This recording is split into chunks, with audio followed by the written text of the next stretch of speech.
ভিডিওটা ধাক্কা মারেন না, যে কথাগুলো শুনে যান বন্ধুরা। ভিক্ষুক রাস্তা দিয়া যায় আর জমিদারের পুত্রবধূও যায়। একজন সামনের থেকে আসতেছে, একজন সামনের দিকে যাইতেছে। দুইজনের ক্রসিং এর সময় ভিক্ষুকের গায়ের কাদা জমিদারের পুত্রবধূর গায়ে লেগে গেছে। সে দুনিয়া আন্ধার করে ফেলছে, স্বামীকে ডাইকা নিয়ে আসছে, বলছে ভিক্ষুক আমার কাপড় নষ্ট করে দিছে। সে শুধু ভিক্ষুক ছিল না, বৃদ্ধ ছিল।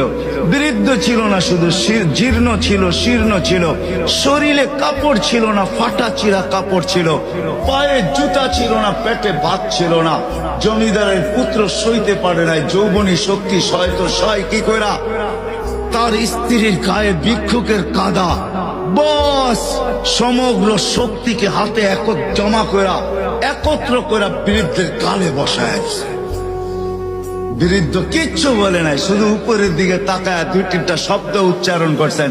শব্দগুলা হলো ইয়া মাল্লা তারা হলো ওয়ুন, ও আল্লাহ চোখে দেখা যায় না। ও তারা কুল্লা শাই, তুই সব দেখিস। ফারা তারা মা বি, তুই কি দেখিস না আমার সাথে কি ঘটতেছে? এটা কি দেখিস না? বলতে দেরি যুবক, মরতে দেরি হয় নাই। জমিদার চলে আসছে, প্রতিশোধ নিবে। বৃদ্ধের একদিকে মুস্কি হাসি, একদিকে বলতেছে প্রেমের খেলা এমনই হয়। জিজ্ঞাসা করছে কিসের প্রেমের খেলা রে? বলছে ওর প্রেমিকার গায়ে আমার কাদা লাগছে, পায়ের কাদা লাগছে, ও সইতে পারে নাই। যৌবনী শক্তি দিয়ে আমার বৃদ্ধ গালে বসায় দিছে। আমাকেও একজন ভালোবাসে, সেও সইতে পারে না।